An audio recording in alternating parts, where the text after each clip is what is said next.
The Brandon Peters Show may contain explicit language and detailed plot points. For more information on the show, stay tuned to the end of the episode. The summer of 2015 at 10. Hello again, and welcome back to the Brandon Peters Show as we continue the summer of 2015 at 10. And look back at the movies from that summer and the pop culture that surrounded them. Joining me, as always, from Puck News and the Outside Scoop, which this week is the Despicable Tangerine, a nice pair of scoops of our homemade tangerine sorbet with a banana. Scott Mendelson. Thank you very much. Banana! That sounds delicious. That's like a really deep ice cream, metaphorically there for you guys. And from We Live in Entertainment, out now with Aaron and Abe and Dose Black Guys Talk Godzilla. He used to go by Aaron, but he shed himself used to go by Anton, but he shed himself to become Aaron Neuwirth. How dare you mention the Spanish knockoff of our podcast? They may have a cunning sense of wit that we lack, but ours has sheer earnestness and gumption that keeps us going. Also, hi, happy to be here talking about this very specific set of movies this week. That was released July 10th through 12th, 2015. Is this going to be like Dracula, where the Spanish version of your podcast is better? Oh. Yeah, but the host isn't as good. They have exactly. Production's great. Production's amazing. They have better sets, but you can't beat you can't beat the baritone voice I have in Terrence's idealist curiosity. Very true. Very true. Reminder, everyone, it's your chance to pick the next Summer of series. So let us know on whatever platform you care to do that. You can email me, naptownnerd@gmail.com if you want. You can email Aaron to Two Black Guys Pod? It's blackguys@talkgodzilla@gmail.com. You can email them. Or Scott's phone number is... No, just kidding. Let us know somehow which summer you want to do. We've had some picks come in throughout this, because we're airing now. This is the first one where it's dropped and we're here. So get those in. So far, Scott's favorite summer 2010 is winning. So I mean, really, make sure to get your votes in. I think we should be avant-garde and do the summer of 2021 at 5. What? We go from Godzilla, which April, but who gives a shit? From April to Labor Day, so Godzilla to Shang-Chi. Gotcha. But we did have our stipulation 1980 to 2009, so does not qualify. Yeah. With this it's your stipulation. Scott, you can launch your own podcast called Sad Guy Talks Sour Summer. Yeah. My trip to Vegas to see Tenet, the Scott Mendelson story. That was 2020. Oh, it was 2020, right? Yeah. Well, I'm that's not doing how a fucking podcast about Becky. That's the and prequel. The wretched and the tax collector. New Mutants. Finally, everybody. It took COVID to get New Mutants out, right? See, not all was bad during those times. All right, before we get to the news today, some of the top news in 2025 in movies was this little film called Anora collecting Oscars, including Best Director Sean Baker, who broke out in our first film, Tangerine, playing in 4 theaters. Cindy's back on the block? She's back and she's going hard. Whoa! What the? You must promise me that there's not going to be any drama. I promise no drama. You didn't have to Chris Brown the girl. What did you do to her? The world can be a cruel place. There's cruel. God gave me a penis. Out here, it is all about our hustle. Tangerine, rated R. This one has one shoe. She's hillbilly. Come on, girl. Now in theaters. Directed and written by Sean Baker, starring Kitana Kiki Rodriguez, Maya Taylor, Karen Karagulian, Mickey O'Hagan, Ala Tuamanian, James Ransone, Scott Krinsky, Clu Gulager, and Fox and Josh Sussman. This one's about a hooker who tears through Tinseltown on Christmas Eve, searching for the pimp who broke her heart. This one was famously shot on 3 iPhone 5S phones with a Moondog Labs anamorphic clip-on lens and an $8 and used an $8 app called Filmic Pro. They also used Steadicam smoothie mounts to make this whole movie work. So yeah, this is a bright spot on this week of 5 movies. So who wants to go first with Tangerine? I'll go. All right, Aaron. It's funny. I just watched Tangerine pretty recently because I'd seen Anora and I was watching just other Sean Baker films, and so I watched Tangerine and I was happy to just watch it again because I think this movie's fantastic. This time I watched it with a commentary track that came on the Second Sight release, which had I believe the host of an Australian film festival and then a transgender Australian film critic as well. And just to get some insight because that was interesting. But aside from that context, just watching the movie, I love this movie. I think it's so wonderful. I argue which Sean Baker film is my favorite. It's between probably this, Florida Project, and maybe Honora at this point. But like it's splitting hairs because I think he's such an interesting humanist filmmaker that has such a wonderful way of looking at the world as far as exploring humanity through sex work and other marginalized groups and just things you don't see in films, and not just making them like after school special dramas type things or whatnot, but instead making them these like controlled chaos screwball comedies that are just wonderful to watch. Florida Project's a little bit more serious, but even then that movie's from the perspective of a little girl who is, by all accounts, adorable, even though she's a little shit. This movie, though, this movie's just like it just sets off like a rocket when you just get these two characters. You introduce them, you introduce like the main plot, which is essentially just walking around LA to find certain people to confront other people. But like within that, you're getting this exploration of what this world is for both sex workers as well as transgender sex workers. On top of that, you have this like subplot with the cab driver who the name is Karen. I can't think of his full, but he's in all Sean Baker's films. Like Karen Honora. Toros. But you just have this, for a movie that's, not too long and obviously made in very indie means, it still feels quite sprawling in a way that's very impressive.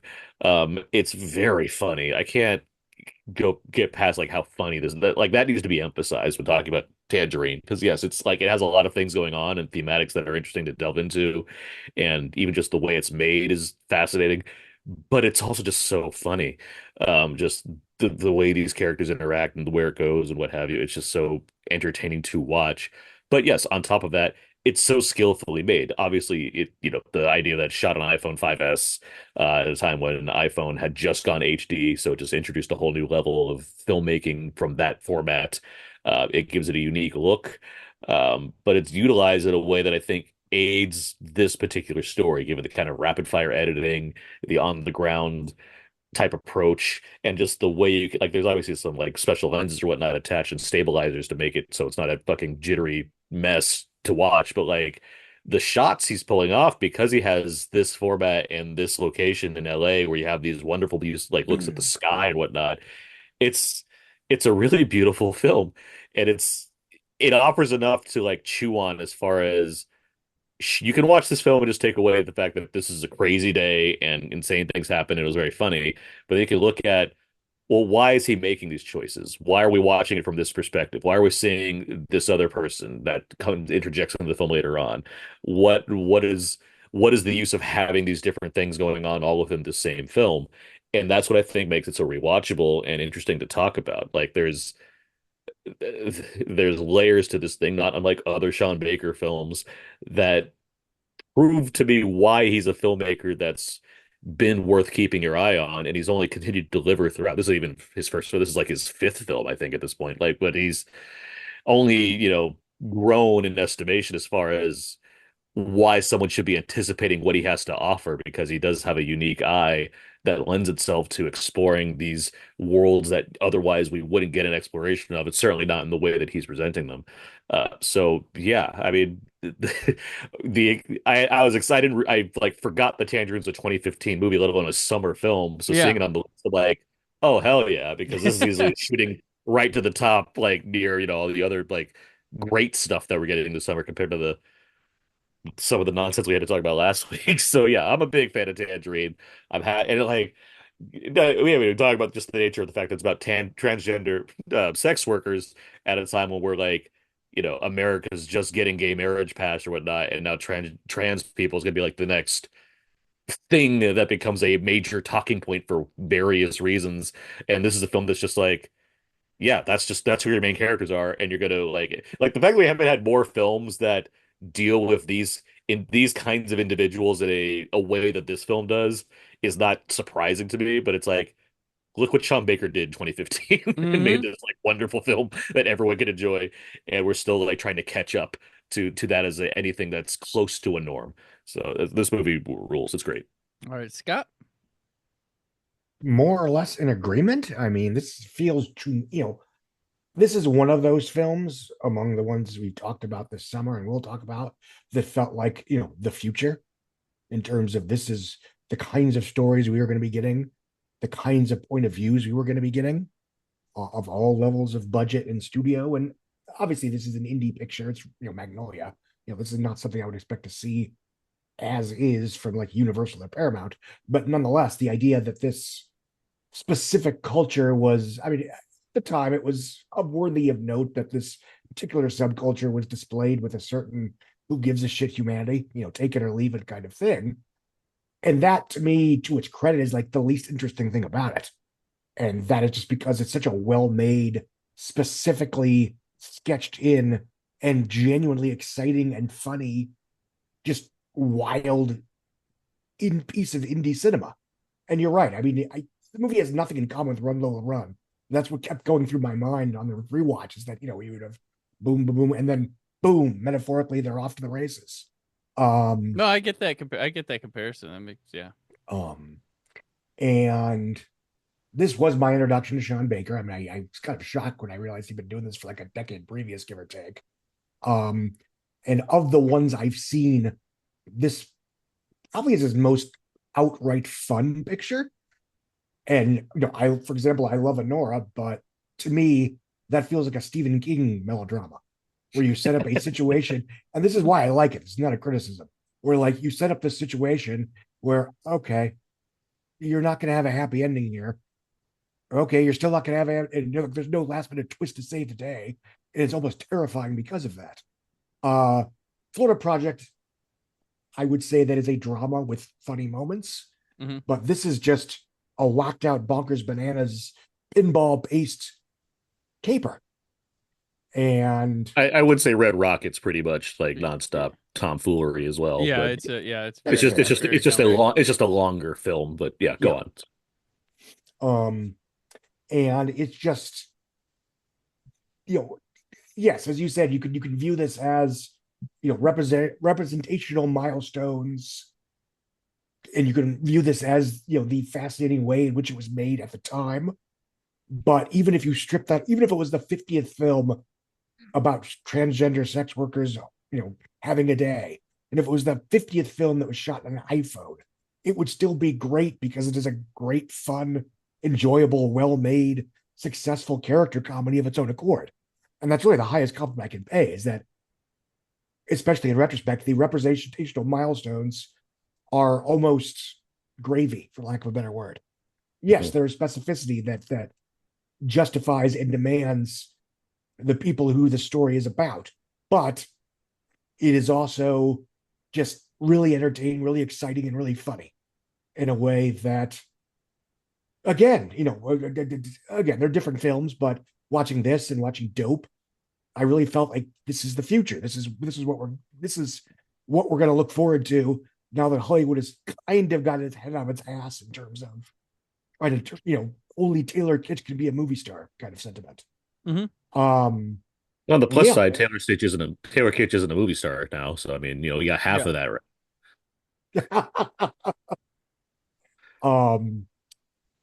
Trying to think of a better example of someone that they're still trying to make happen. Still trying to make happen. I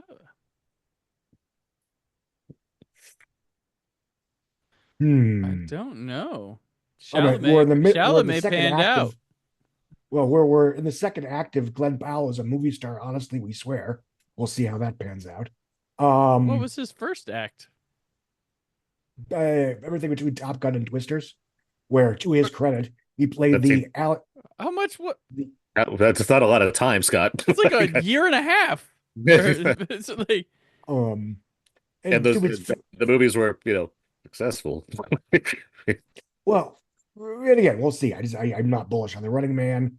Twisters did bomb overseas, et cetera, et cetera. We'll see. But to his credit, I think he's old enough and wary enough to know what is plausible in 2025 that might have been different from what was 2005. And he's getting the money now while the hype is on him. He's playing what I like to call Matthew Broderick pre-Godzilla game, where he got like $5 million for Inspector Gadget. I think I can call it out. Let's talk about white guys during the transgender. Yeah, you can cut this shit out. But no, it's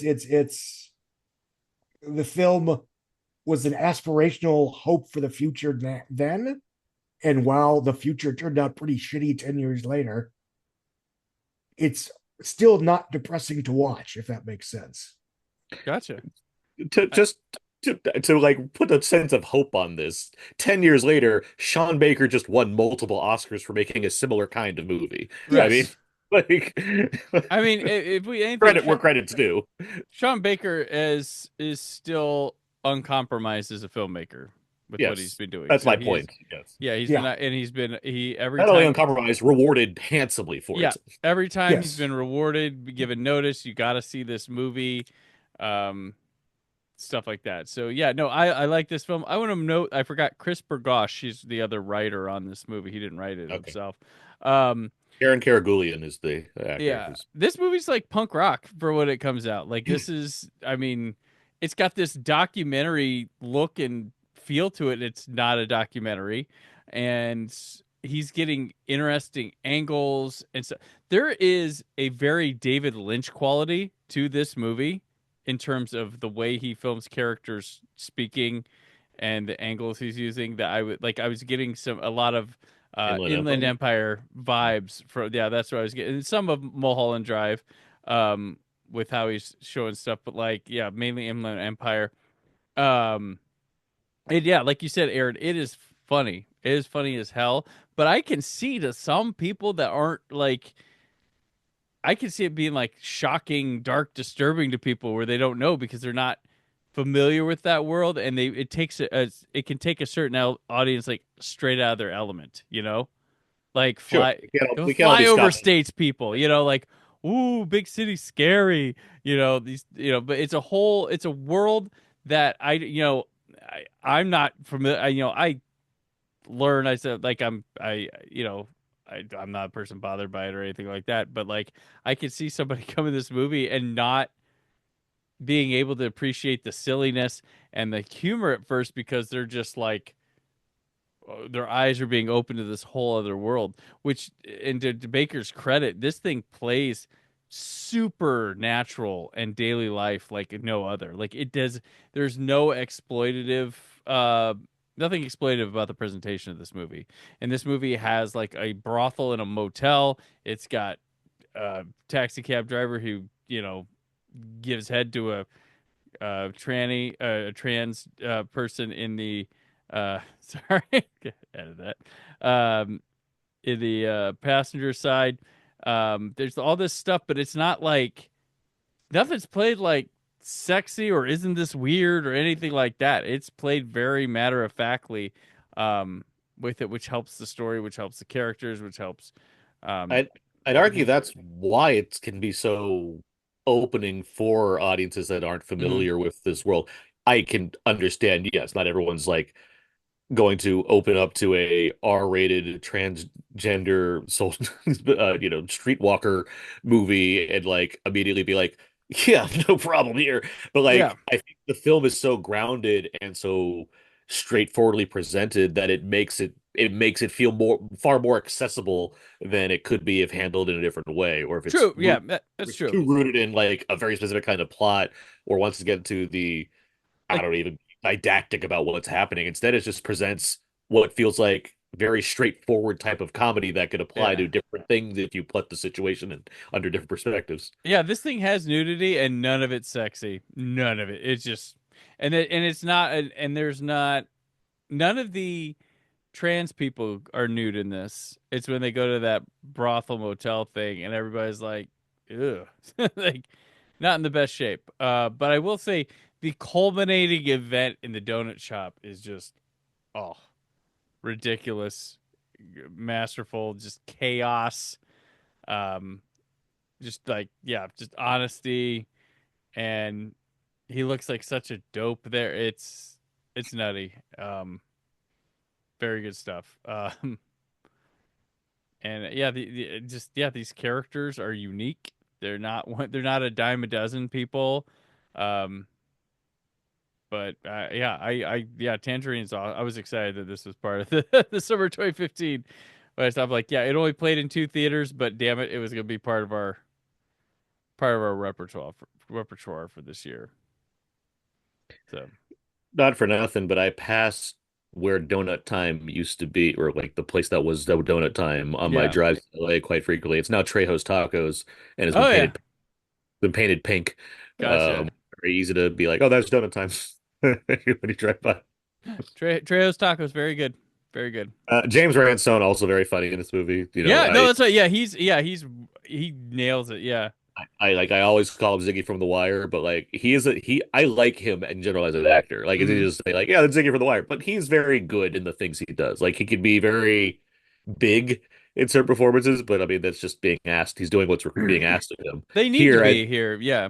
Here specifically, he he's just so he's such a dick, and like the way there's just there's a third act confrontation that we all know is coming, and just it's a centerpiece sequence as far as these people inside this donut shop and the yelling and the arguing and the reveal of the ways alliances shift in various moments. It's just so funny and so effective, and it's just a great payoff as far as giving us an example of these characters throughout the day and then letting them all like collide in the spectacularly funny end point, or at least climactic point. So Yeah, I love like little cameo, like Clue Gulager has a cameo. That's great. Yeah. People should check out Tangerine, which is readily available in many places now. So yeah, It's but on Max among other places. yeah, Max Canopy. Check it out. And we will now move on to the news. all right. It's been a long day without news, my friend. I'll tell you all about it when I see you again. The last time the Mexican drug lord escaped from prison, he was on the run for 13 years. Now, the manhunt for Joaquin El Chapo Guzman is back on, following his elaborate underground escape Saturday night from a maximum security prison. Mexican authorities say the escape tunnel had ventilation, lighting, and a rail system to transport tools and dirt. It ran 30 feet underground from a house under construction a mile away and emerged just below a shower area inside El Chapo's prison cell. So on July 6th, Floyd Mayweather Jr. is stripped of his WBO welterweight boxing title after failing to pay $200,000 in sanctioning fees to vacate his 2 junior middleweight titles. July 8th, the New York Stock Exchange stops trading for nearly 4 hours due to a technical error. Bane? The file rises. Glenn Powell? Glenn Powell. he's in that scene. Oh, yeah, he is. That's right. That's him. I think Ben Mendelsohn's somehow responsible for this. He's building a Death Star. We're gonna be very excited when Glenn Powell gets announced for Miami Vice. Just you wait. It's gonna happen. Why Scott. would you speak such evil into the world? Hey, hopefully smart enough to run fast, run far. We like Colin Farrell there, so hey, why not? On July 8th, the NFL's Washington Redskins have their trademark vacated on the grounds it may cause offense to Native Americans. in 2015. You know what? My dad grew up a Redskins fan all his life, and when they announced that they're going to change their name, he was like, "Yeah, all right, whatever." Not a big deal. Nope. Not a big deal. Hashtag not my Guardians. Not really. I don't give a shit. Yeah. July 9th at the 40th, or okay. On July 9th, the 48th San Diego Comic-Con begins.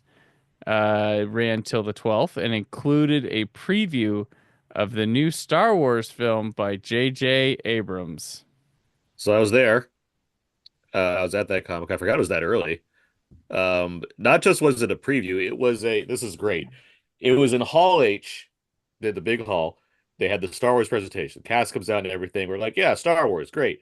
And then J.J. Abrams is like, hey, let's all go to a concert. And so he takes all of Hall H, this is 6,000 people, all of Hall H, walks across outside the theater, goes all the way to this little separate area, like that's on not Coronado, but like it's on a little like separate little area by the convention center to a big old concert area, and it's not an amphitheater, it's just a big giant arena. And we're all given lightsabers, and they just give us a free concert of John Williams themes from Star Wars. John Williams isn't there; it's another person leading the symphony. No, I think he wasn't leading it, but I think he would. I think he did show up. Actually, come to think of it, he came for the hose. But it was fucking cool. I mean, we just like got randomly to see a Star Wars concert just out of nowhere. Yeah. The other fun fact about that left the entire Hall H empty, and the person that always finishes Saturday nights at Comic-Con is Kevin Smith. And suddenly he had nobody in his attendance for whatever panel he was going to do. People still came in. There were still people waiting outside, so he had an audience. It was just funny to think J.J. Abrams just like stole his entire audience for a free Star Wars concert. And it's like, and now I can show clips from whatever the fuck I have. Like, no. Did you at least get milk and cookies? Not quite. But no, that was a cool fucking night. I'll tell you that. There you go. It was a good memory. That's fun. What was in the preview of? I'm trying to remember. Like, it's hard to remember the panel when you're given a lightsaber in a free concert to be like, what did they do in the panel again? Did they already? I think the trailer was already. They didn't show us anything new because they also had what's it? Star Wars Celebration was also in Irvine or in Anaheim that year. So it's like there was plenty of Star Wars all growing around. It's not like Comic-Con really needed to like show you more stuff. Yeah, I think Celebration was. I want to say it's after Comic-Con at that point. Probably okay. So was Comic-Con where they released the making of feature that was all. That's what it was. It was the making of. Thank you. This is it was, all. It was that making of trailer because they already had the teaser trailer. Obviously, yeah, it was that making of.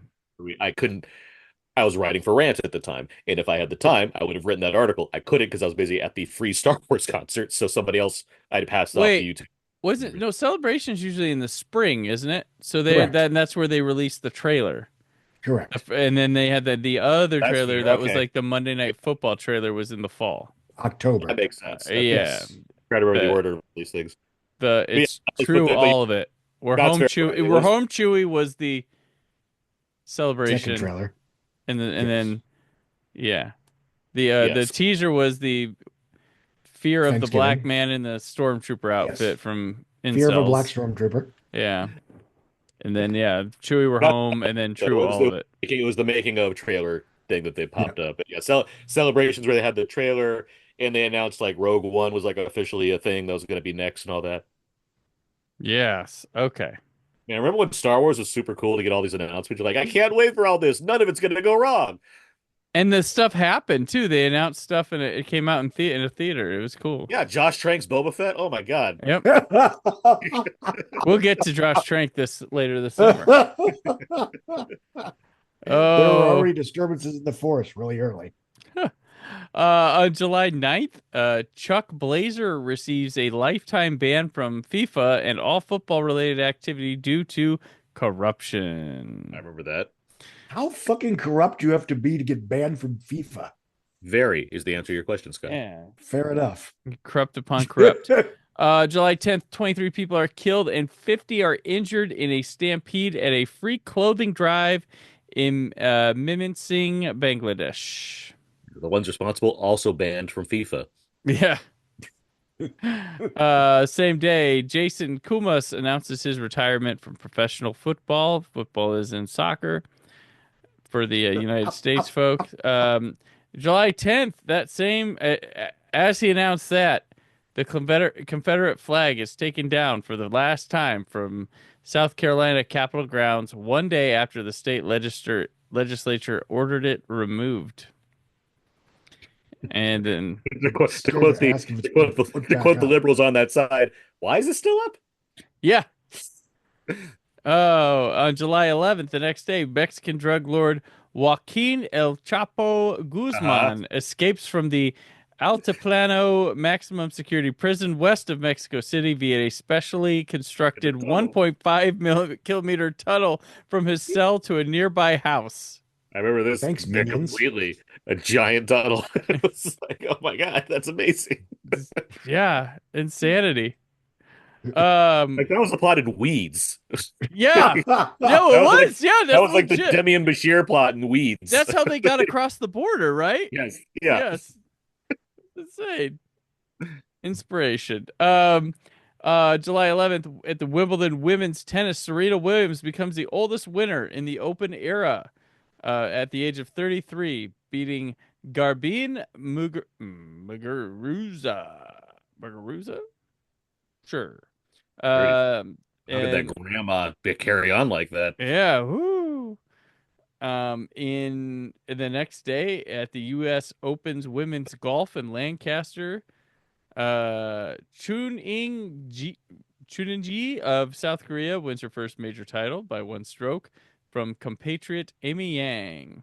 And then at the Wimbledon's men's tennis that day, Novak Djokovic successfully defends his title for his third Wimbledon crown, beating Roger Federer.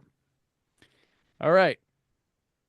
Passing away this week, Pulitzer Prize poet James Tate, musical composer of The Greatest Love of All and theme from Mahogany, Michael Masser, Hall of Fame quarterback from the Oakland Raiders, Ken Stabler, singer and songwriter of The Wanderer and Runaway Sue, Ernie Maresca, actor Roger Rees, the NASA scientist who led Galileo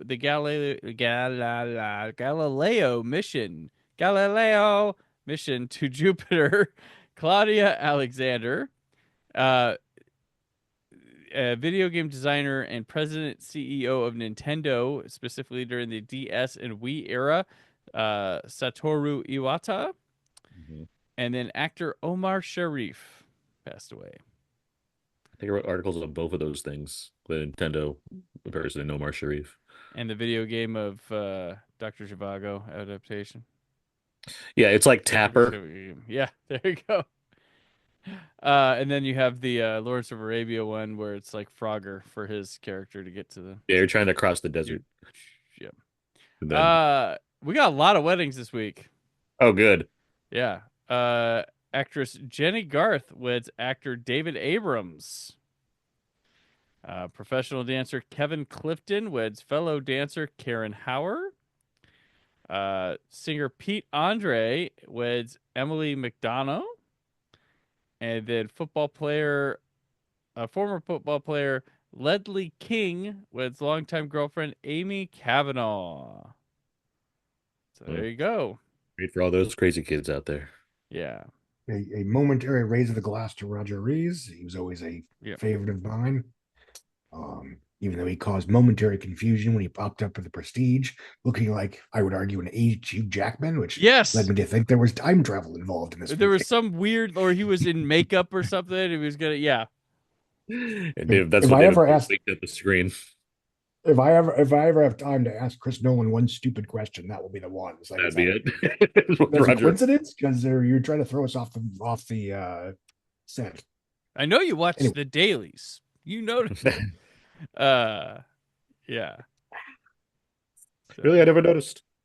I liked if it looks good kill, so you know.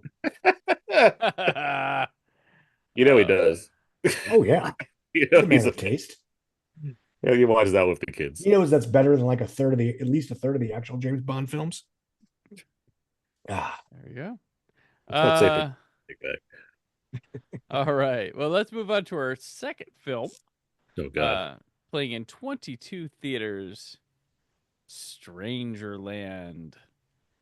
Directed Why are by we watching that D. Snyder horror film from 1993? I know, That's right? a strange choice for the summer of 2015. That was super hyped by all the horror magazines, and then you saw it and you were like, this is a and then D. Snyder, I they're all wasn't like, gonna take it. No, I they're wasn't going to take it. no. Oh, I want to suck. Yeah, that movie. We're not gonna get into that. Decent soundtrack though for like a death metal score or like a goth metal score.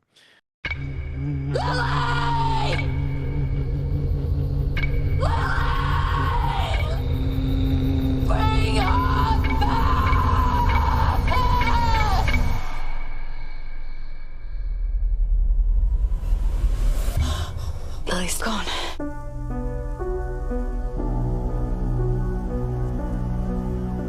She's out there somewhere. Hi, Birdie. Would you put some clothes on, please? Lily's been missing before. Hello? Your daughter's a whore. I reckon that girl's a goner. I have to tell you something. Why did you go out in the middle of the night? Why are you doing this? Because you're not doing anything! Stop.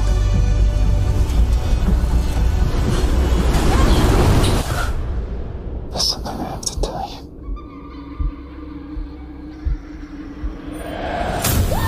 Oh, God.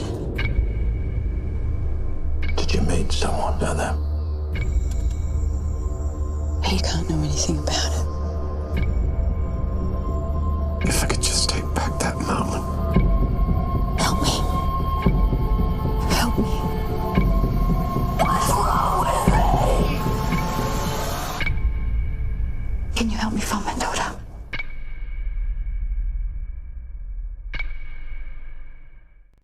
So it's directed by Kim Ferran, written by Michael Kitty Runs, Fiona Saris, on a story by Fiona Saris, starring Nicole Kidman, Hugo Weaving, Joseph Fiennes, Lisa Flanagan, Madison Brown, Nicholas Hamilton.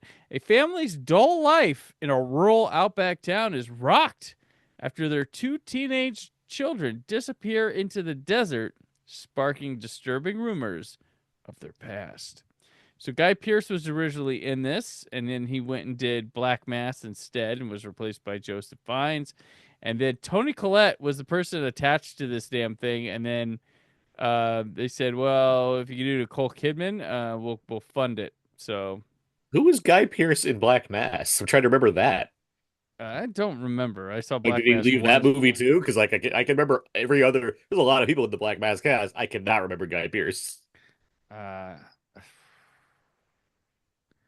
I don't. Originally, Guy Pearce was originally cast to play Billy Bulger in Black Mass. However, he was replaced by Benedict Cumberbatch due to and that scheduling issues. Yeah, that's what I thought. I was like, Guy Pearce is not in Black Mass. He left this to do that, to leave that to. Ooh, yeah. He would have made this movie more interesting than Joseph Fiennes. So yeah, everybody lost. Guy Pearce, I buy more as a pharmacist than Joseph Fiennes for sure. But when it comes to playing Michael Jackson, I take Joseph Fiennes. Obviously, that's why the Food Club movie's doomed. Right? Yeah, they didn't get the right guy. Scott, talk to us about Strangerland. It is an acting treat, especially in and this isn't his fault, but Hugo Weaving is an actor I tend to associate with high fantasy roles for obvious reasons. So for me, it is a treat to see him play just a regular guy in a real world, grounded on set on Earth kind of drama. Nicole Kidman is obviously excellent. The story is inherently compelling, but while well made and well constructed, it is very by the book in terms of indie family melodrama with all the Mad Libs beats that you expect without anything really to spice it up. And I don't want to say it was boring because again, it's too well acted for that, at least by most of the cast. Fines is fine. It didn't bother me or anything. Um, but it's so formulaic in terms of what you think of a lower budget, independent, half crime, half family melodrama picture that it just doesn't do anything to change the formula or pivot or offer much more than just some good actors chewing on melodrama. And it's not a particularly good movie. The revelations are both predictable and not all that engrossing.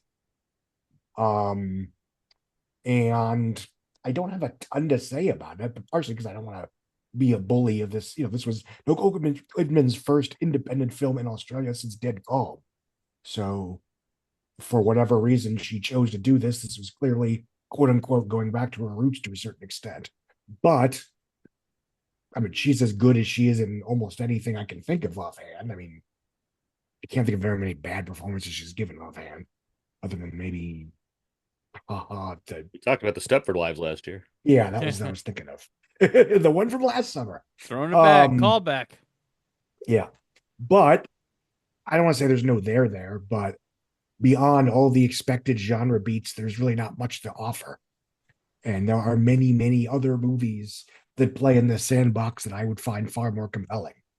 And they're not identical, but even Every Secret Thing I was far more interested in and engrossed by.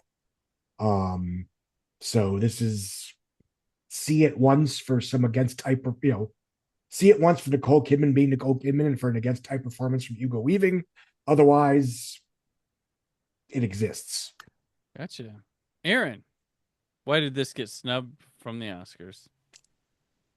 Probably because of the thing that Scott said he can't call it, which is boring, because it's boring.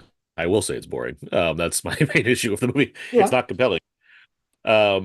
Although you did mention what's the other one? The Secret of Every Secret Thing. Every Secret Thing. That's what I said. I guess this is. I found this to be slightly better than that, just because I liked the performances more. But I mean, who cares? I put them both together on my yet to be published letterbox list for this summer. Yeah, there's not a lot here, and it's a shame because the skeleton of this thing is fine as far as what it sets up and what it sets out to do. But I've seen variations of the story.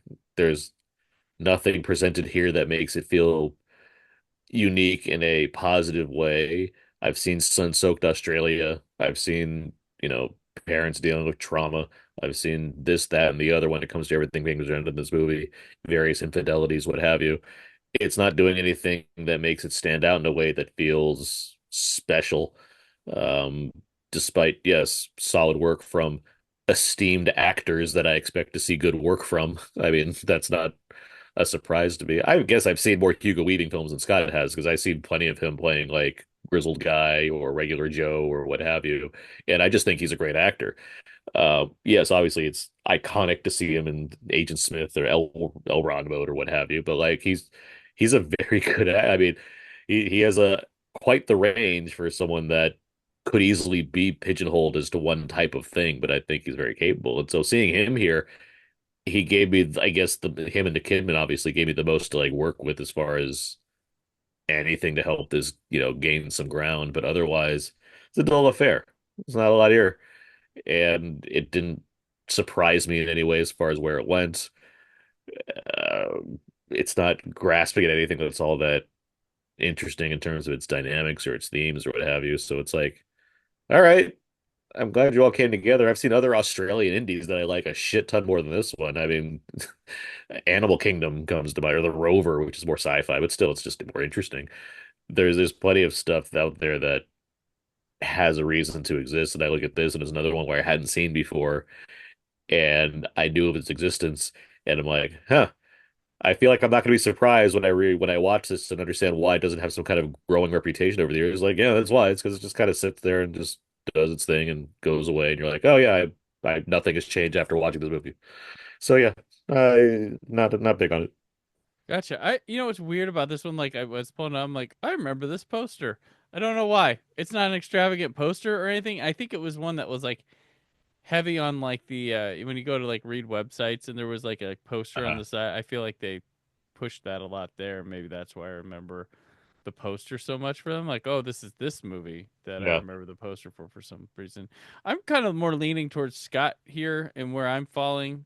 Because I do think there's talent on display from Kim Farrant, like, but I mean, she is using the Australian desert and stuff, which makes for a nice scenery and stuff. But she's doing some interesting things, I think, with it at times. Maybe not enough. And Nicole Kidman's very much here on display to give like a attempt a tour de force type of performance here, but it's just the material is not there for it, so it feels almost like it's too much energy on this this project. Which Hugo Weaving's fine; he's just hanging out doing that there. Joseph Fiennes is pretty boring with it, but it does like hit these like stereotype beats, like where I just knew at some point Nicole Kidman was going to be like sexually frustrated and try to hook up with somebody. Like that was like, oh, this is that part, like, and you knew it was going to be Hugo Weaving. And it was really weird. That felt like a predictable thing just because I don't know, it wasn't really telegraphed or anything like that. I do like that this one kind of leaves you on the hook there towards the end, though. I did like that choice where we don't have clear resolution on the MacGuffin mystery of to tell the character stuff of this movie, which is just focused on these people's how they're dealing with what happened to them in a previous town with this traumatic event or whatever that had happened before. I'd argue it's it's maybe the most interesting way to end it, but I feel like no choice they make would be any more interesting as far as no, like there's no resolution that's like like every one of them will be like, all right, whatever. Yeah, right. She's either dead or like where was she at or something like that, or epilogue and Like unless she was abducted by aliens and they come down and say like, hey, we're aliens, like I don't know what else you would do make this like potentially interesting. Epilogue. Alfred goes to restaurant in France and sees the daughter. She's there. She's there. Gives him a nod. She's there with the teacher that she had an affair with before. I don't know. A restraining order. Right. Yep. Yep. Rips a restraining order. Oh no, that's all I could think of. But yeah, it's. I mean, no, I'm not recommending it to anybody. There's no curiosity. It's to scratch.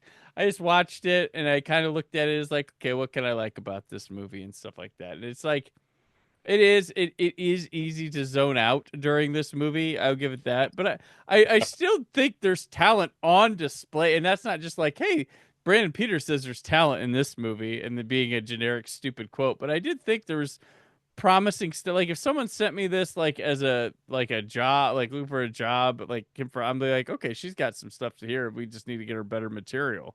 I don't disagree with you. It's just like if when you have the like it's a good cast here. I'm not saying they're being I'm not saying they're being wasted necessarily, but it does make me like not like have your thoughts. I'm not trying to like take that, but it's like if you're able to amass this kind of talent, I don't feel like I need to give you credit for like doing a decent job putting a shot together because it's like, hey, yeah, lots of people can do good shots and make the film look nice and use Australia to assemble a film that looks. But it makes it less boring for me. So like, that's entirely fair. Like I guess I was just pretty bored watching it. Right. But I mean, when you have the talent you have in front of you and you do nothing of interest with them, it doesn't make me want to cut you some slack because like at least they look good doing it. Like I mean, but like if you had this like in a style of direction like Kevin Smith, it'd be boring. It'd be but like to watch they wouldn't do this film. They wouldn't do that film to begin with. That's my point. They wouldn't be in a lesser director's hands because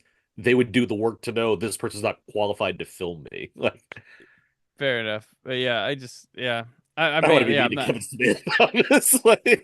No, I don't want to be mean to him, but I was trying to think of like Kevin Smith would never do a movie like this, but like just the visual style of his with something like this, and I was like, yeah, but It's certainly 2015 Kevin Smith, because I watched 1999 Kevin Smith's Dogma the other day, which has fucking Alan Rickman, and, among others, as far as great actors go. And it's a much better made movie than his more recent output. Why are we talking about Kevin Smith so much? No, you brought him up. I brought him back, but that's all I got for that one for Strangerland. So, let's just move on to our next one, which is self /less. Yeah, He had the perfect life until he discovered it was the perfect lie. I've been waiting for you. You have to trust me right now. On July 10th, I gave you what you wanted.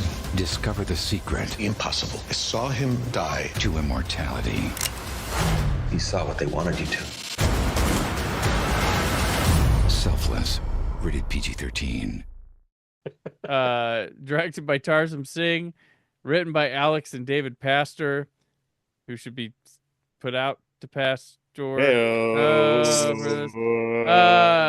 Spoilers of my thoughts on this one. Ryan Reynolds, Natalie Martinez, Matthew Good, Ben Kingsley, Victor Garber, Derek Luke, Janie Lynn Kinchin, and Melora Hardin.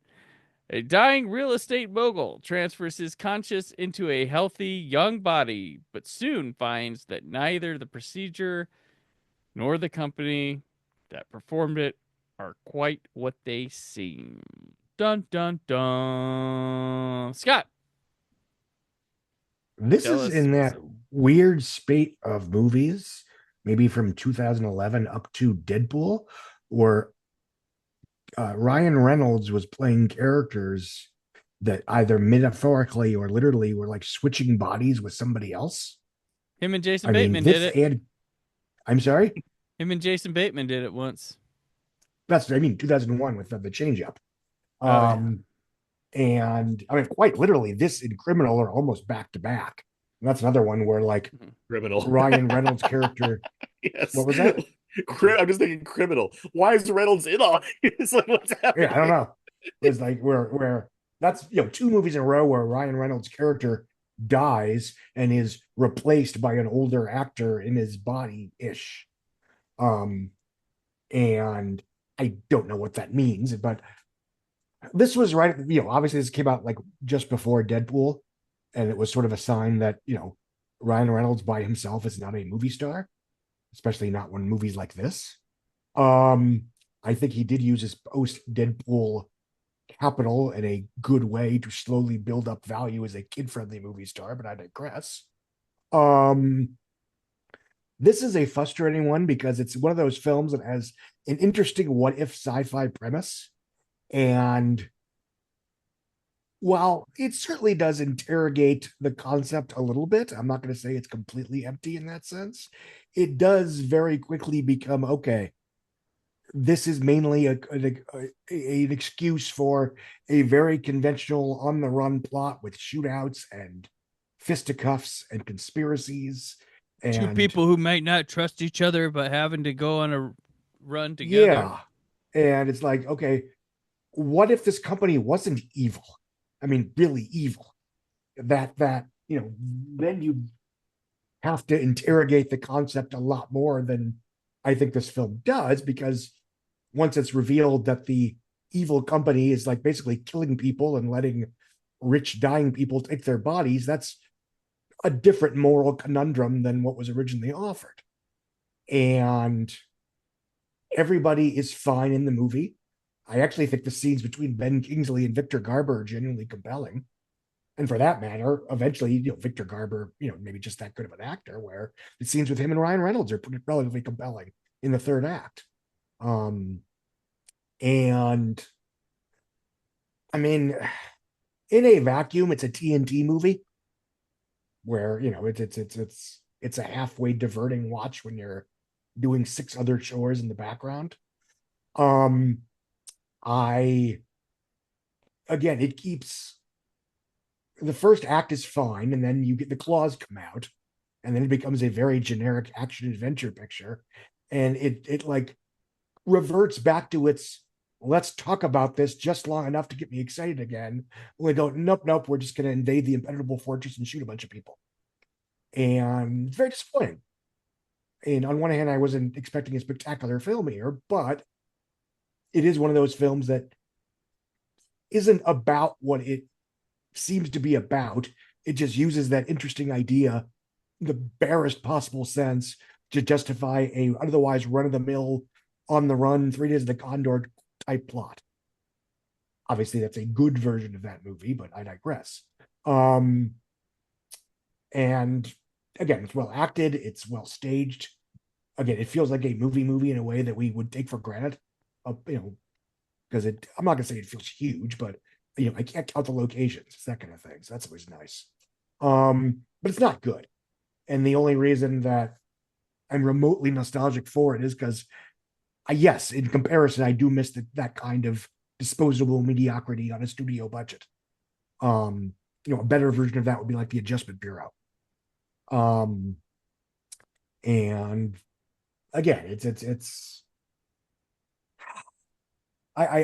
does annoy me when you have these sci-fi films where like the world is your regular world except for this one weird difference, and it either uses that one weird difference as just an excuse for generic action, or it basically at the end of the movie says, anyone who thinks this one weird difference is in any way good is wrong, and me, the hero, is going to take that choice away from everybody at the end of the movie.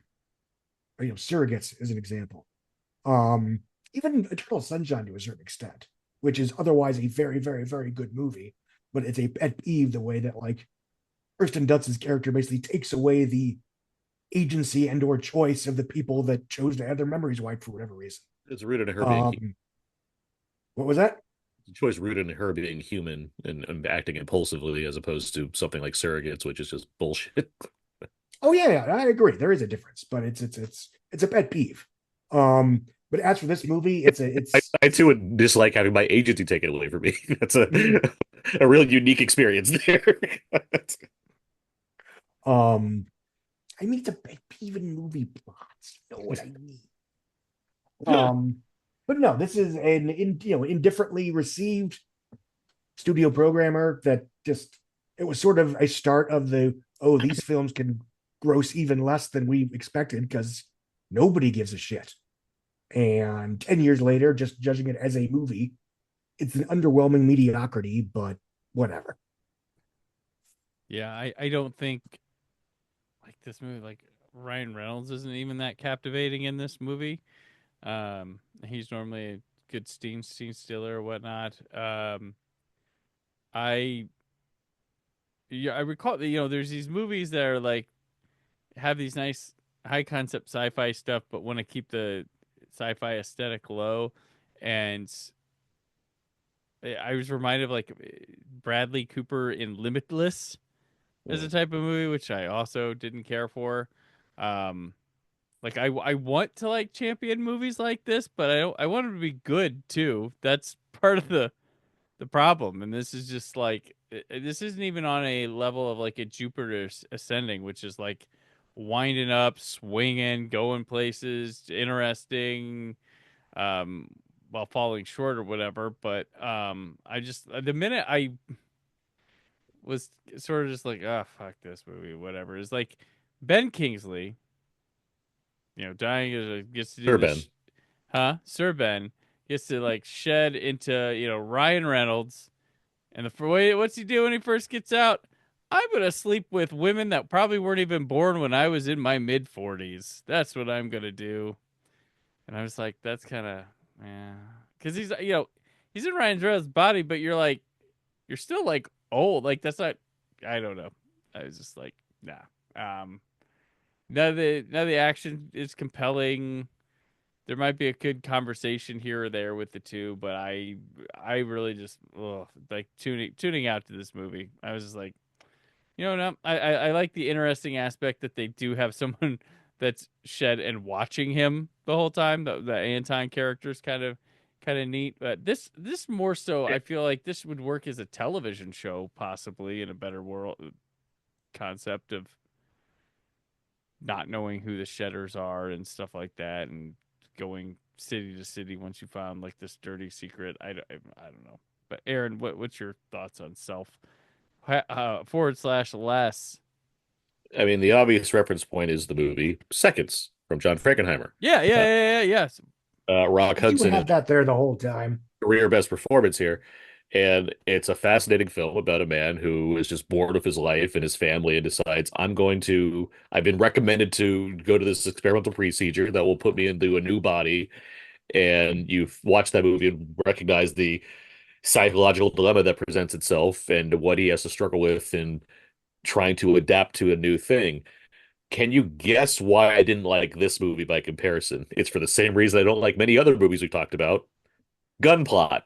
Like, Yep. I mean, it's the same fucking thing where it's like, how can we make this more interesting? I know, let's add a bunch of bad guys and guns and shootouts. I love guns, bad guys, and shootouts and movies that require them. This is a movie that has such an interesting idea. If you want to update the story of Seconds, let alone others that involve switching bodies, cool. Let's go. Let's do that. That's a cool thing to do. This movie has no interest in doing anything interesting with its premise, which is a shame. And on top of that, it throws all this other stuff at you as if it's teasing you with the fact that it could be doing interesting things. For example, Ryan Reynolds is bland as fuck in this movie, as he usually is in kinds of roles.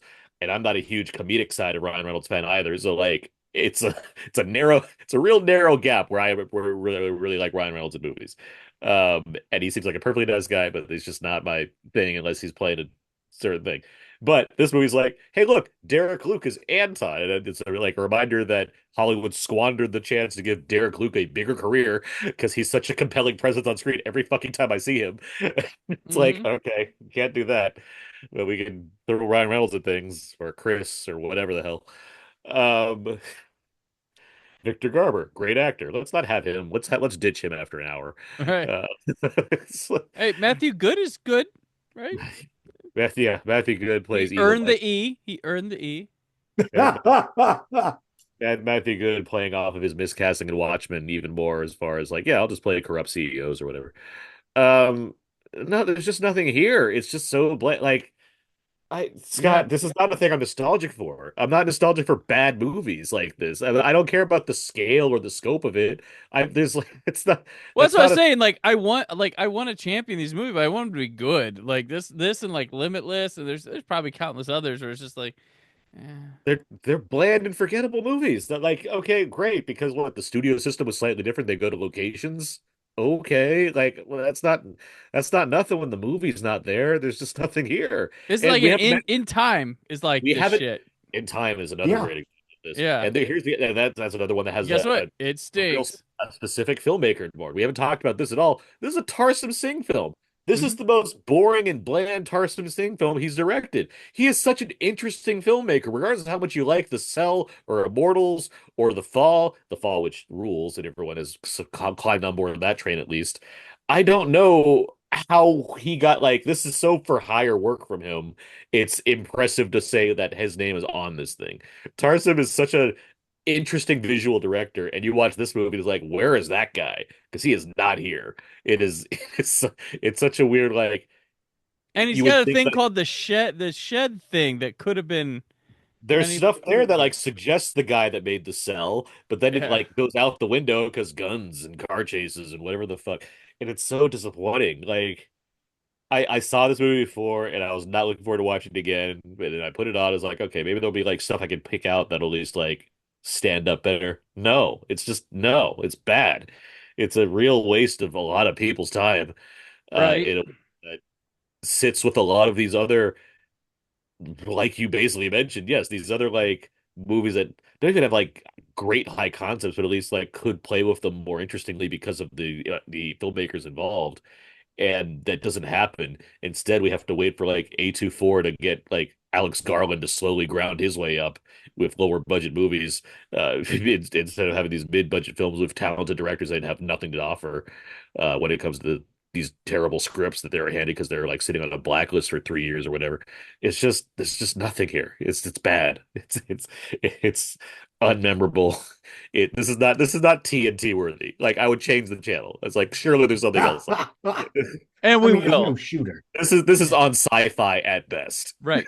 And we will change the channel on TV to the TV ratings because I don't care to talk. Well, Scott, you want to talk about Selfless more? Or are you No. I'm just defending rolling it? my eyes at the pun. Oh, God. Well, Aaron gave me the out. I'm like, okay, he's giving me the segue. We don't have to talk about Selfless no more.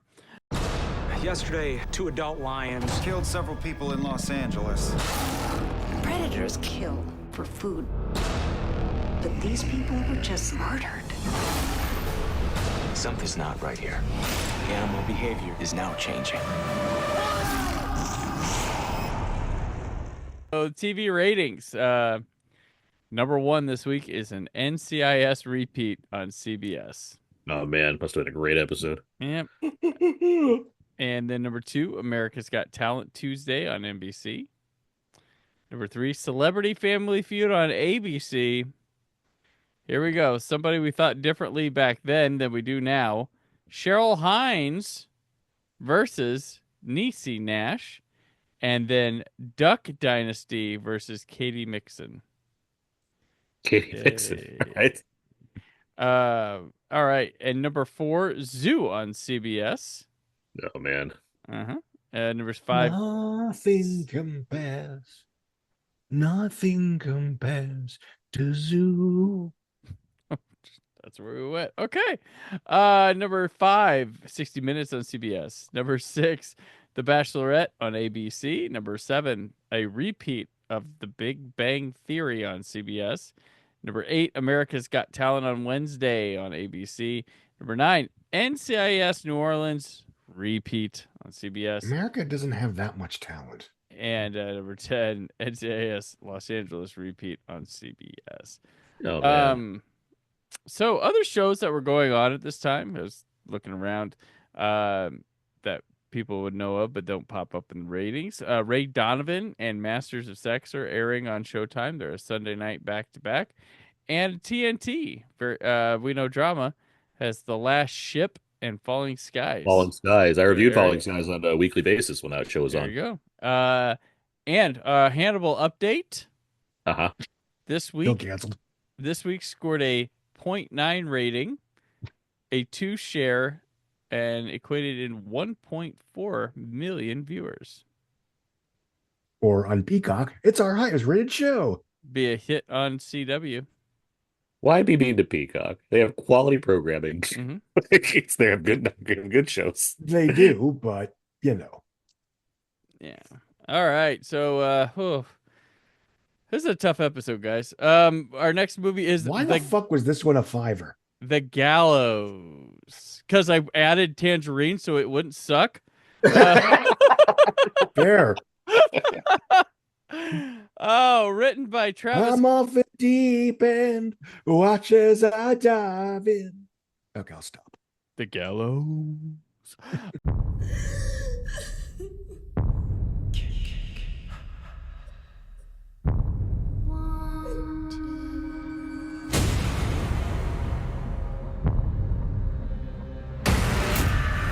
Don't say his name. Don't say his name.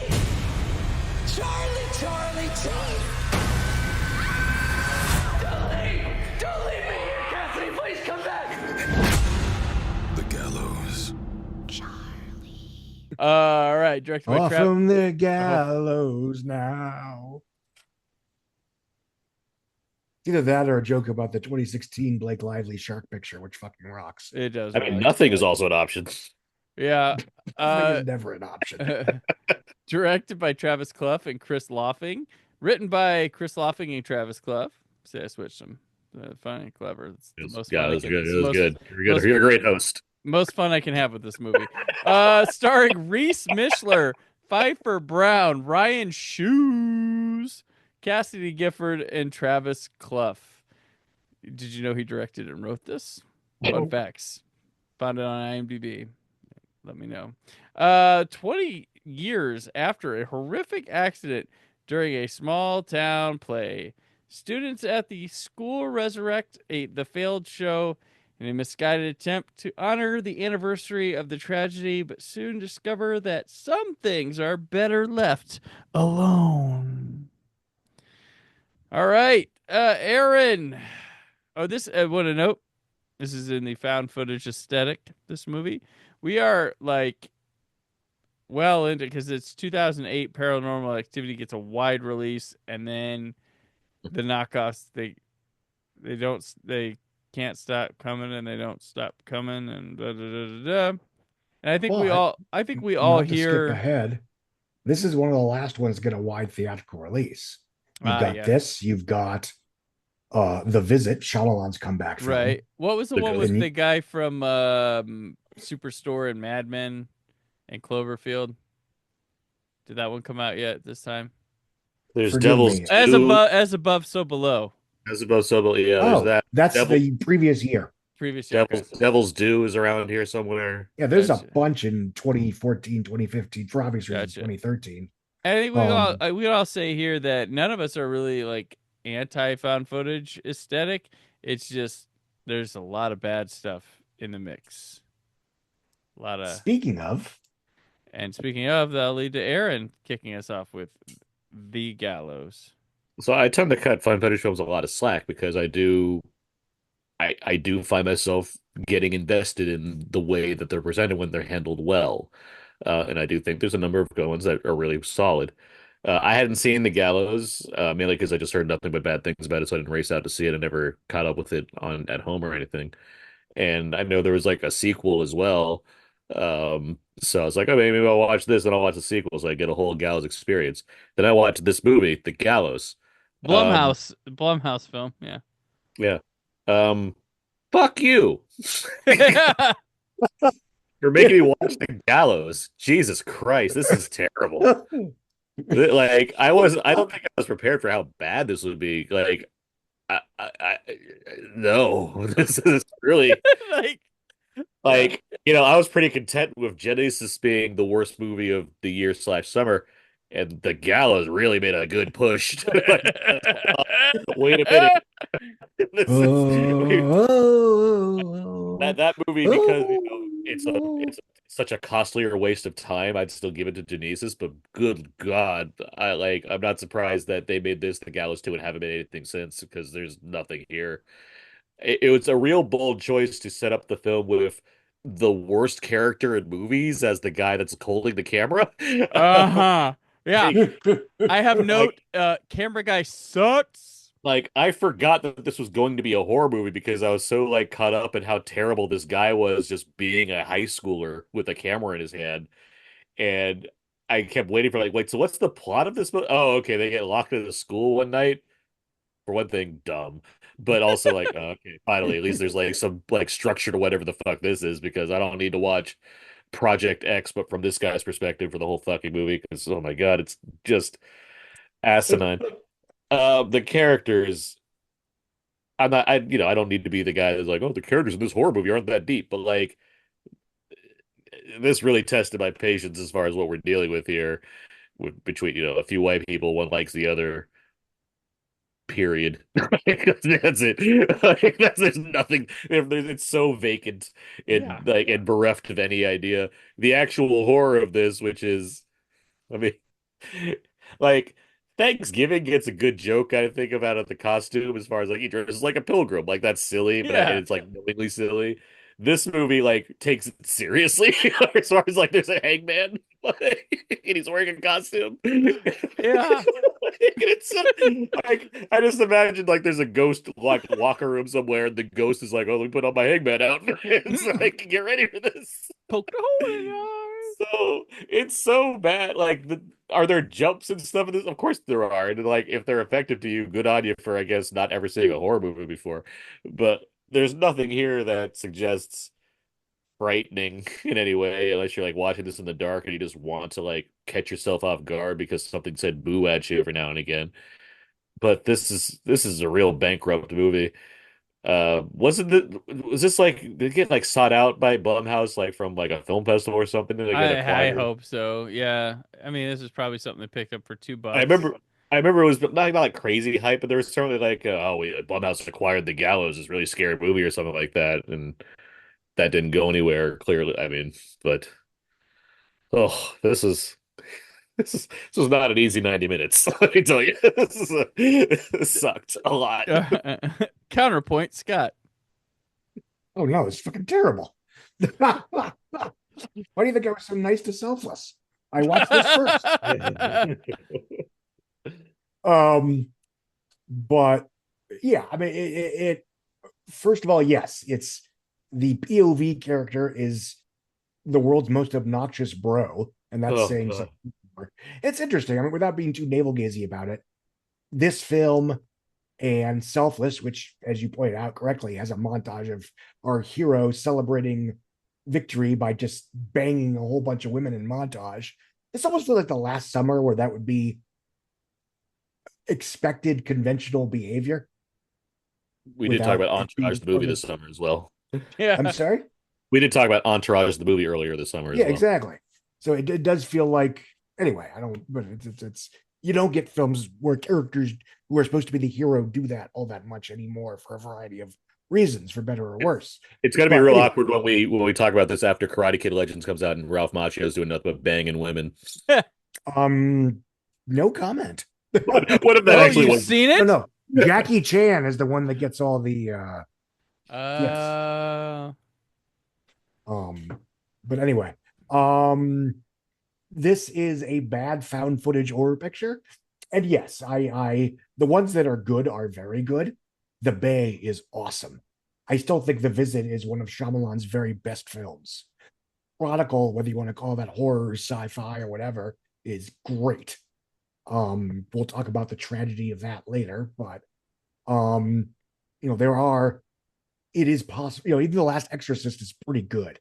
But this is just, what if we did found footage and used it as an excuse to have nothing of value?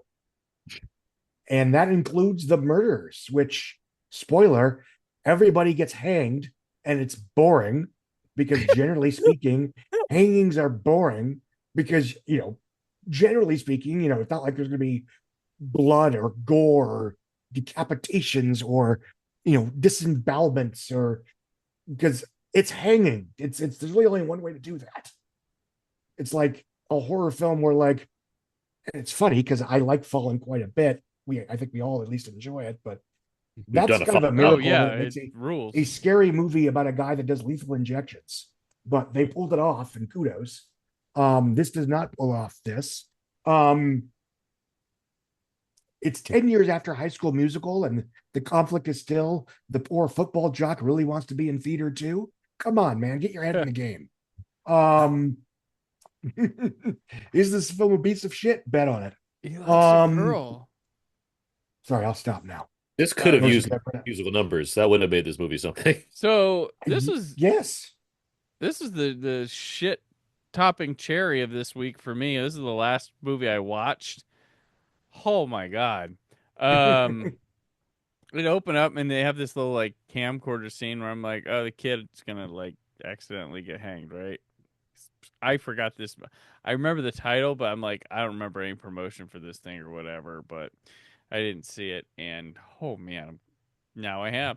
Like Aaron said, one of the things a lot of these found footage style movies, it's all up to is like, how are we with this camera operator? How do we feel? We know they're going to get into situations where real life would put the camera down, not have it up. But this guy, he sucks before anything like happens, and just peering in on his friend like an asshole, and just he talks too much too. No one, you're recording. Someone's going to pick up that. It's like he's. And this one's a different kind of annoyance because he's saying stuff that if anybody ever watches this damn thing, they're going to hear you. The terror, like, there's stuff watching, and I hate to sound like an old man during this, but I'm like, I couldn't see what was happening. Oh, it's very dark. I'm looking at like a floor and a wall and a back to floor and wall and now it's red because red is danger, right? That means there's maybe one shot where they're able to like actually use the darkness to its advantage, but for otherwise this movie's got nothing going on. Yeah, I don't like any of the characters, and then when it like comes full circle to like put the two people where they were at the beginning on stage, I was like, fuck this. Like, oh, you think you're so cutesy and shit like that. Oh my god, this is so bad. Like this is probably one of the worst movies we've had to watch for any of these series. And I know I've said some of them I've got to. I've said it before with movies, but this is in that pile of wow. And it was 80 minutes, and it was like 80 minutes of sheer hell, which sounds like for a horror movie, sounds like I'm like praising it, but it was not. Not Event Horizon hell. I'm struggling to talk about That's a why. fun hell. Yeah, I'm struggling to talk about why I don't like this movie because I just don't want to like sit on it. And I'm sitting here with these movies this week, and we're not even done yet. We still have one to go, and I'm just like, I'm nostalgic. You scheduled 5. I'm nostalgic. Yeah, I'm nostalgic for like our main feature because of this movie. And I don't like. I'm not a fan of that one, but like God, the Gallows is so bad. And I'm going off memory, but this could be the worst wide theatrical release from Blumhouse. I mean, there are plenty of that I don't like. You've made a good case. I mean, Fantasy Island really hurt me. Fantasy Island has actors and production values. That is true. It has that going, and it's laughably stupid. This is I'm like just staring at it like I really hated Fantasy Island, but no, the Gallows really does make a run for being the worst one. This is gonna end right. And as far as Blumhouse movies, Gem and the Holograms is scarier than this. Yeah. So is Whiplash. Cameo. Whiplash takes place in a school. Way better. Yeah, Black isn't terrifying.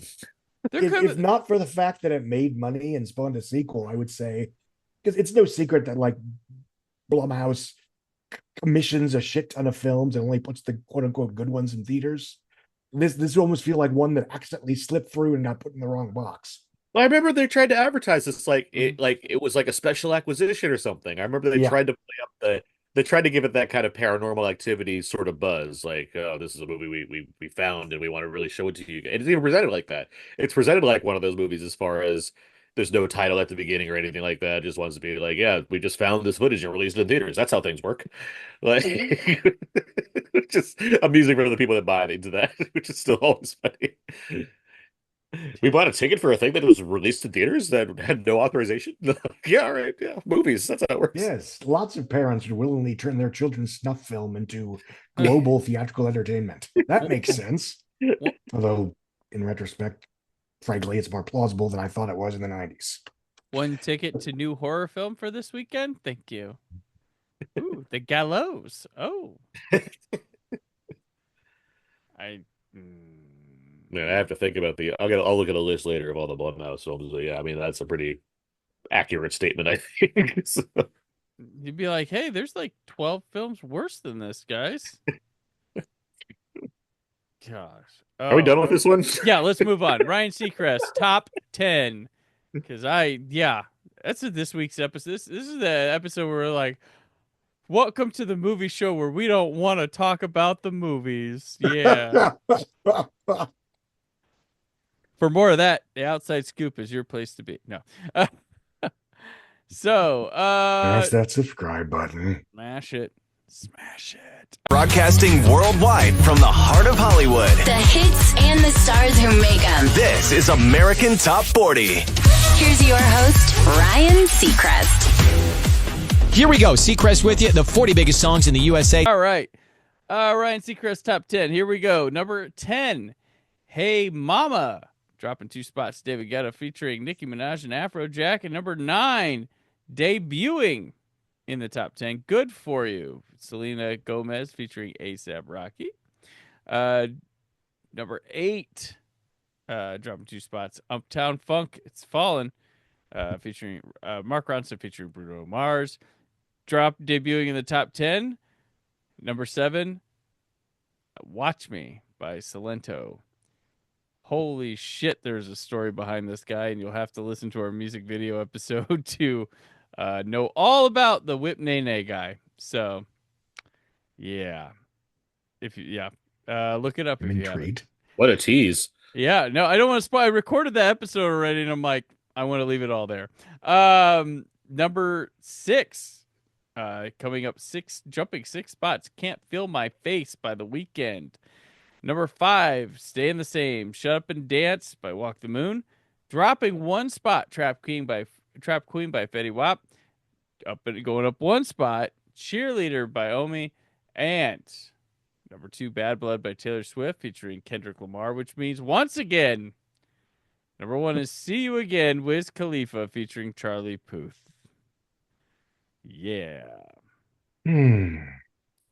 So let's get this over with. We will go on to our main event, Minions.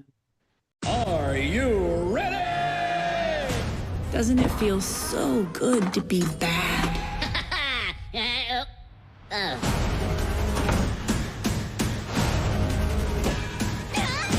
What about you? Any evil talents?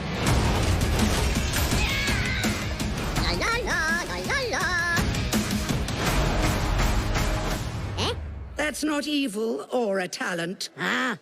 Minions, rated PG.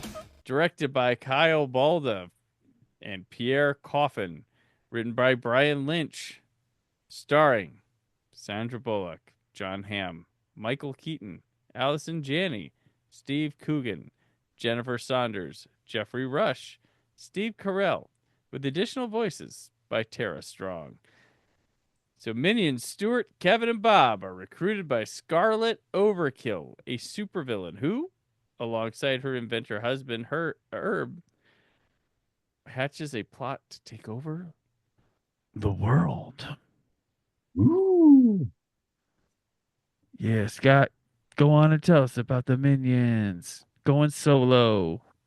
Prequel style.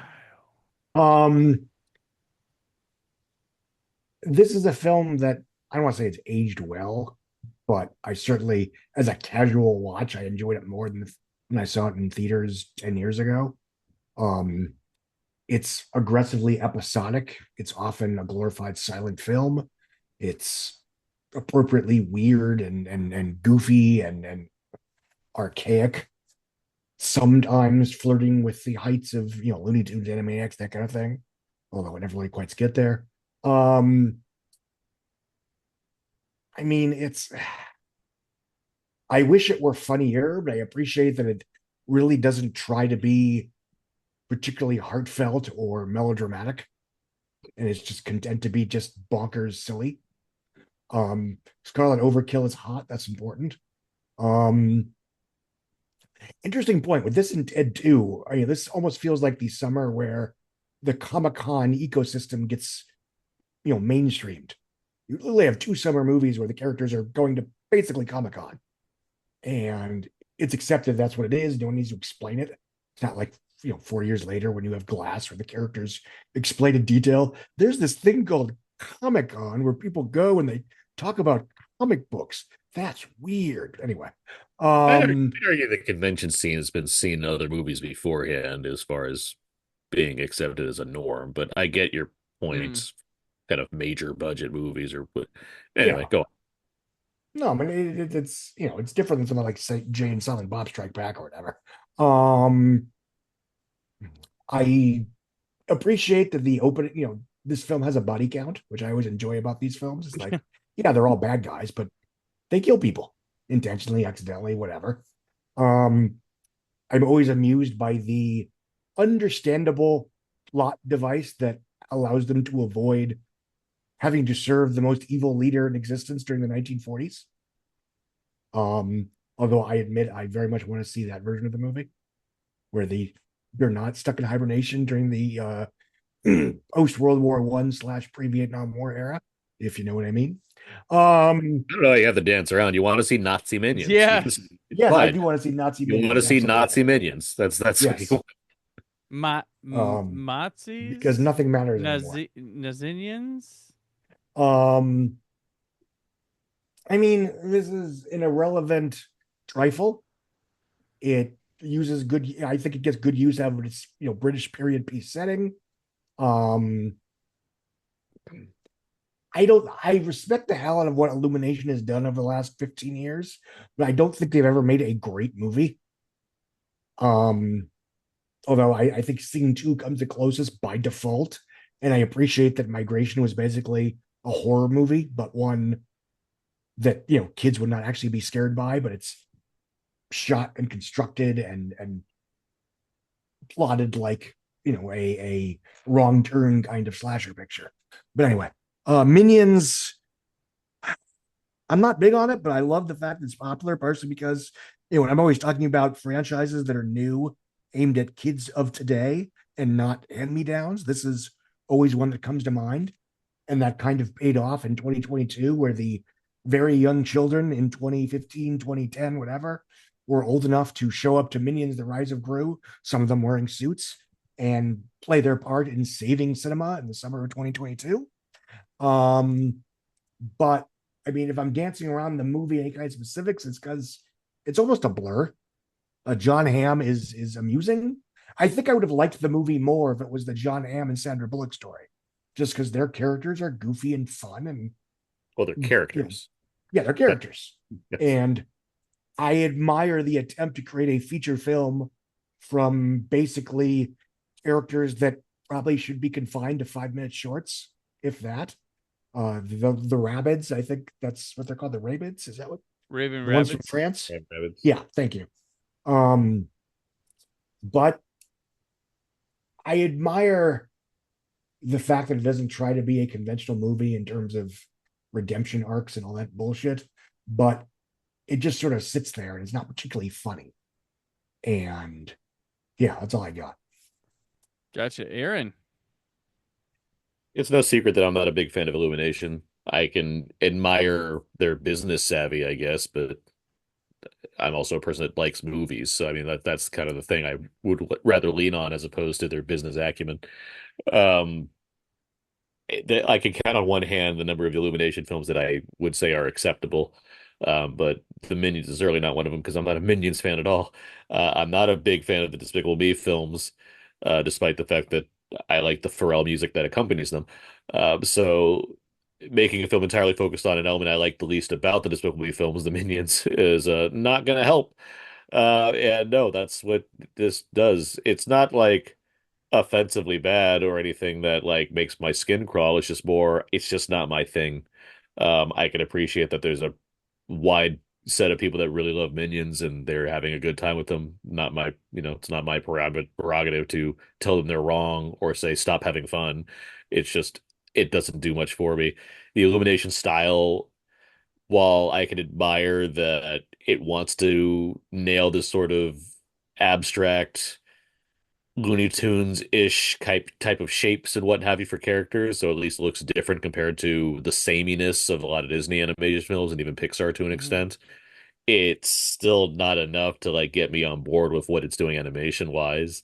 Some of their films are better than others in that regard as far as scale. I think Despicable Me 2 has like does a great job of like showing scale in a film like that, and even like the Grinch, I think, handles Dr. Seuss probably the best in the realm of things being handled that are Dr. Seuss.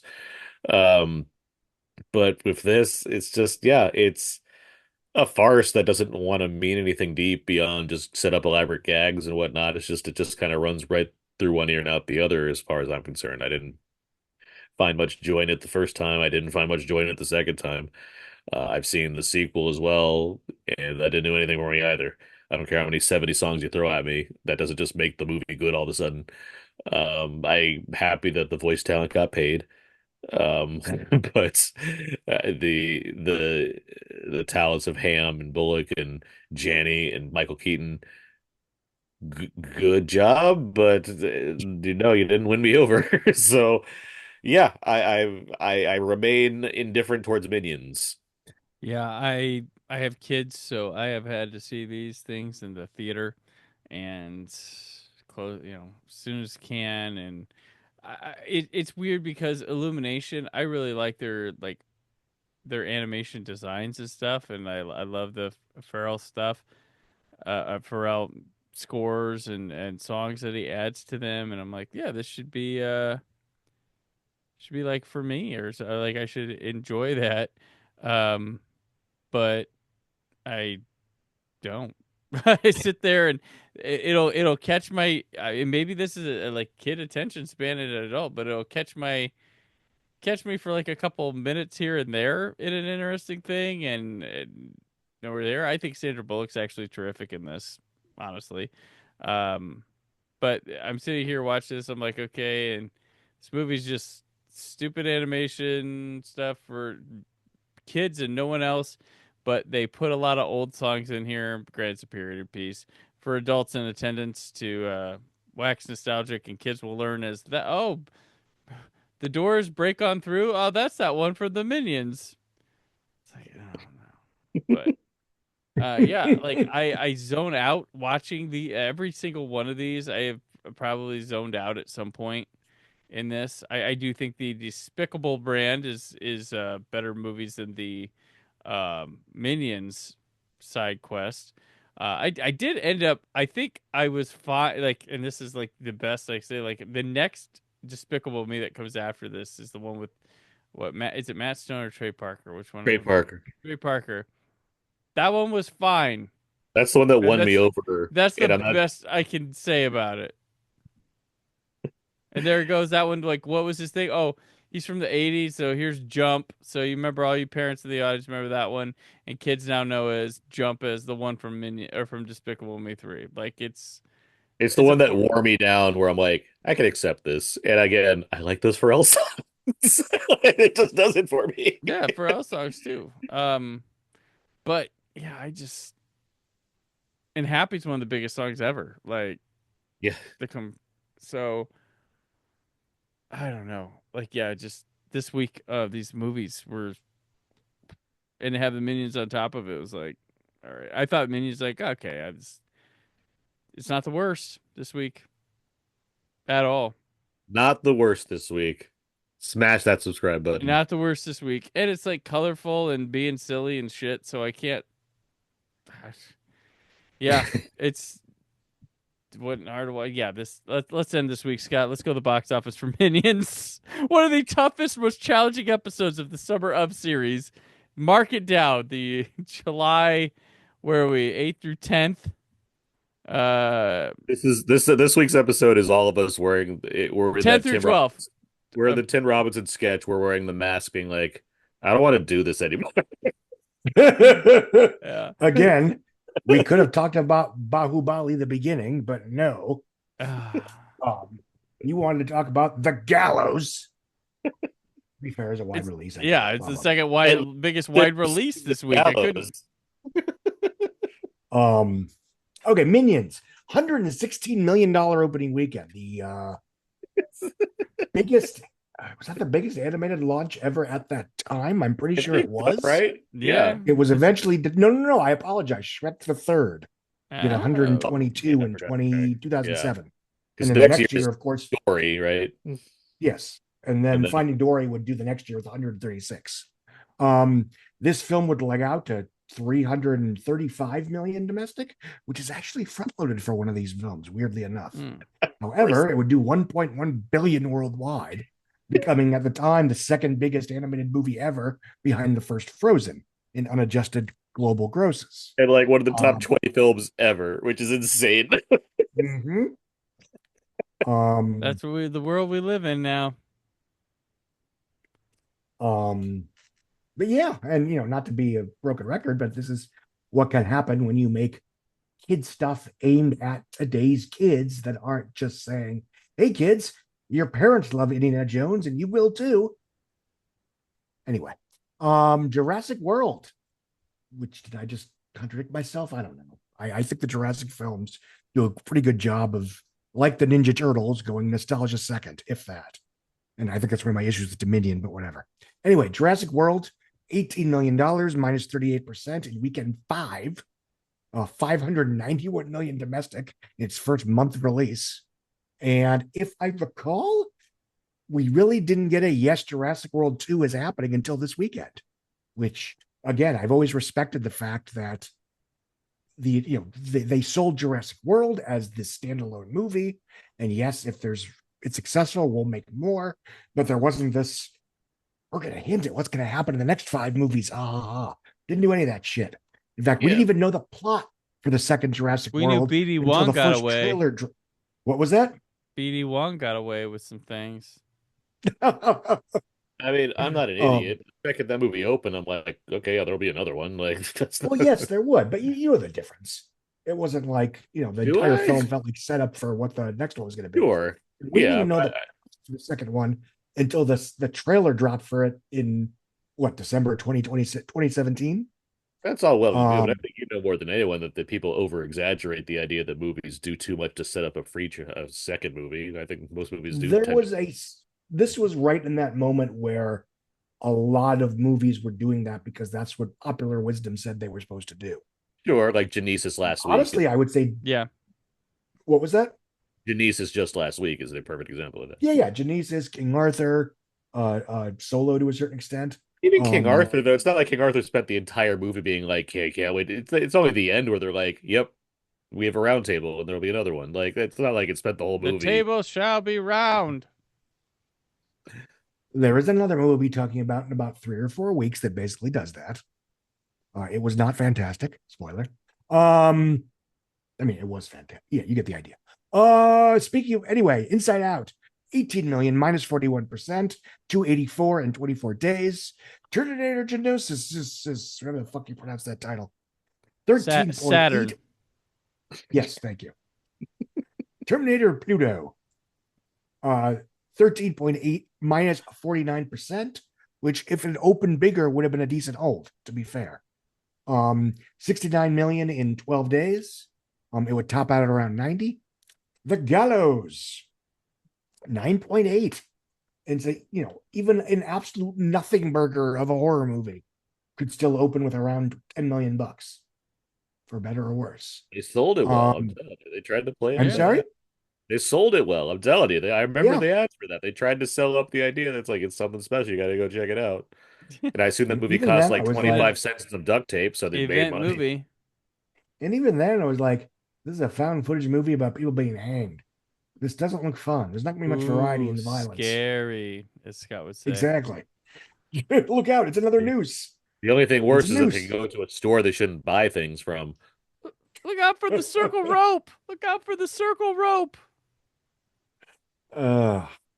22 million or 23 million domestic and 43 worldwide on allegedly it's $100,000 budget, but I'm guessing the reshoots cost a little bit more than that, but whatever.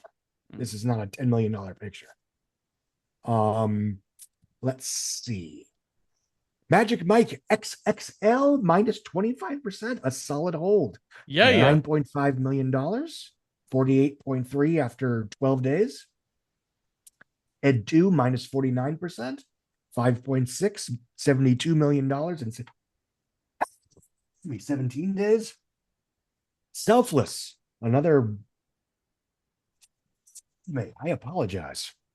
Selfless, 5.4 million. It would leg out to approximately 12.3 million domestic, 32 million worldwide on a 26 budget. It's, again, all due respect, another Ryan Reynolds flop, which is just one reason that I wasn't entirely bullish on Deadpool until it was very obvious that the real world gave a damn. Bahubali The Beginning opened in 236 theaters, earning 3.6 million for a $15,000 per screen average. It would eventually leg out to 6.7 million domestic and 6.8 million worldwide. I bring that up because the sequel, the conclusion that came out in April of 2017, would be the first film of this nature to top 20 million domestic. And unless I'm missing one, is it still the only one to do 20 million domestic? I mean, obviously there have been ones that have been close, like Baton and RRR. Did that like Alki 3D or something do? Anyway. Kalki did all right, but I don't know if it did 20. Yeah. It's a good thing we talked Strangerland, though. And yeah, the only movie, I mean, yeah. So yeah, I guess you could call that a breakout sequel 2 years later. Fun movie. I like the sequel as well.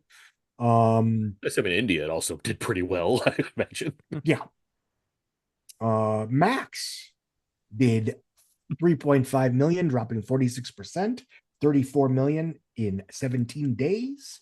Other than that, moving on to the smaller newbies, Tangerine would open with $61,000 in 4 theaters, it would eventually leg out to approximately, $702,000 domestic, 815 worldwide, 815,000 worldwide. I think like $1 million budget. So technically, it wasn't a theatrical hit, but it's Magnolia. So I don't know if it was on VOD immediately or if not soon after. But obviously, it made money because Sean Baker keeps getting to make movies. Keeps failing up, as you say. Yes, these white guys. What Aaron said. Do I sound gay? What the fuck is that? Is that Matt, whatever, that asshole? You know, I don't want to know. Who cares? It's a fuck. $123,000. That's when films like that got the attention they deserved and not anymore. Is that it for the newbies? Strangerland. $17,000 in 15 theaters. It would eventually earn $17,000 and like not have anything past 3 days, whatever. 111,000 worldwide. Didn't even play theatrically in Australia, ironically enough. And that's it for the weekend. So Do I Sound Gay is a documentary about the stereotype of a gay voice, and it stars George Takei, Tim Gunn, David Sedaris. Yeah, it's the exact opposite of what I thought it was. I apologize. Don Lemon. Yeah. I thought it was Matt Walsh. Is that his name? Yeah. Anyway. Apologize to the nation, Scott. I just did. All right. Anyway, and that's all we wrote in terms of box office. All right, and that'll do it for this weekend. We are now well past the halfway point. Thank you both for joining me. Aaron, where can people keep up with you? I co-host a couple of podcasts. There is Out Now with Aaron and Abe, a weekly review show where Abe and I talk about weekly movie releases, and we do a lot of fun bonus things, including commentary tracks, which these two fine gentlemen are on frequently. I also co-host Two Black Guys Talk Godzilla. That is where myself and fellow film critic and friend Terrence Johnson talk about the Godzilla films in chronological order on a bi-weekly basis. We are in, July right now, so we should be somewhere around Invasion of Astro Monster, I'd want to think, if not a little bit beyond that. But yeah, stay tuned because there's lots of fun Godzilla movies to go over. I am the editor-in-chief at Wheel of Entertainment. You can find all my movie reviews over there. Wife's the Blue for Criterion and Blu-ray reviews. All my stuff can be found at thecodeofzeke.substack.com, and I'm on all the socials at Aaron's PS4. Scott, tell people where they can find you. Your plugs. Oh. Yeah, you are what they grow beyond. Spoiler. Thank you. I write, run, and maintain the Outside Scoop for Substack. It's my home base. I am a semi-regular contributor to Puck News. And yes, I do a podcast weekly called the Box Office Podcast, where it's usually myself and a handful of other younger, cooler, more culturally relevant box office pundits and or film scholars, where we discuss the weekend that transpired at a theater near you. Yeah, and that's not to be confused, listeners, with Fuck News. I've been getting a lot of emails lately, and just want to make sure people know. All right, so next week, a train wreck delays Sherlock Holmes from catching the superhero face-offs of the summer with Ant-Man and Irrational Man.